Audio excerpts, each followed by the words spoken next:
Woven picots add extra texture and dimension. They can be stitched flat on the fabric, but they're also sturdy enough to be freestanding, attached only at the base. This gives much greater scope for creating embroidery designs with layers of detail. There are several variations for stitching woven picots, although the weaving stitch is the same in each version. In some versions, the thread is woven between 2 threads. In this tutorial, I'll be using 3. I'll show you how to stitch woven picots that stand free of the fabric, and how they look when they're stitched on the fabric.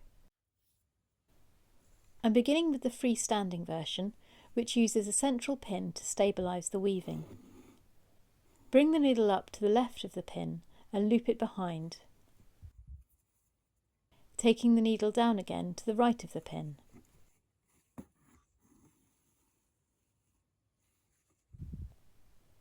Now create a central spoke, bringing the needle up as close to the centre as you can.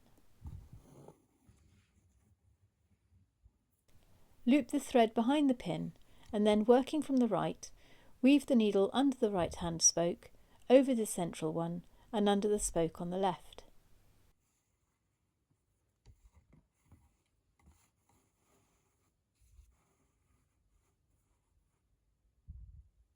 Working from the left now, repeat the process in reverse, stitching over, under and over the 3 spoke threads.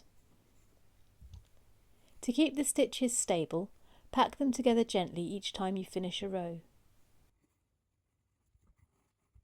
The woven picot is built up in this way and begins to take shape as you continue to weave the thread.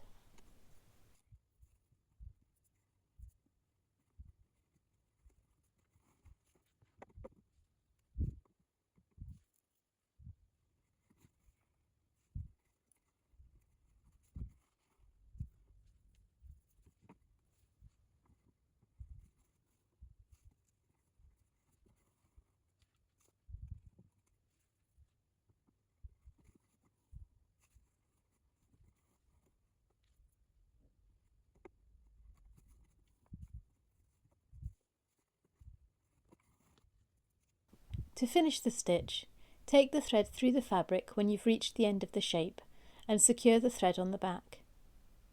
I'll show you the next woven picot and take the pin out of this one at the end to see if it stays intact.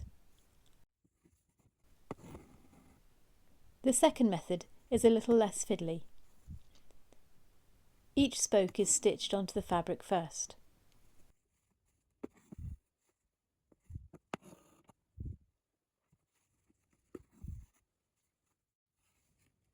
To begin weaving, bring the needle up at the top of the shape, again starting on the right-hand side.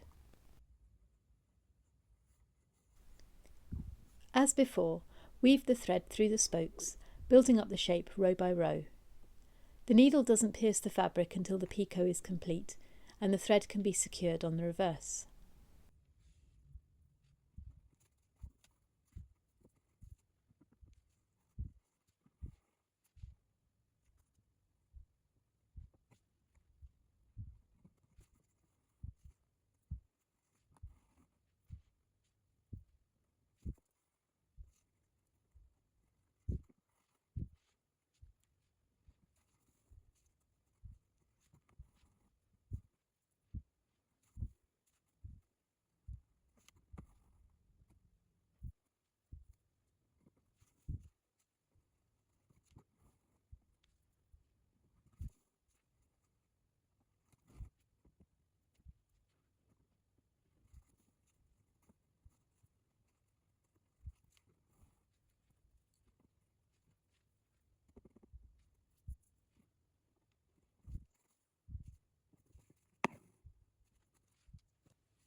Now the pin comes out for the first picot, and you can see how it stands out from the fabric, adding extra dimension and complexity.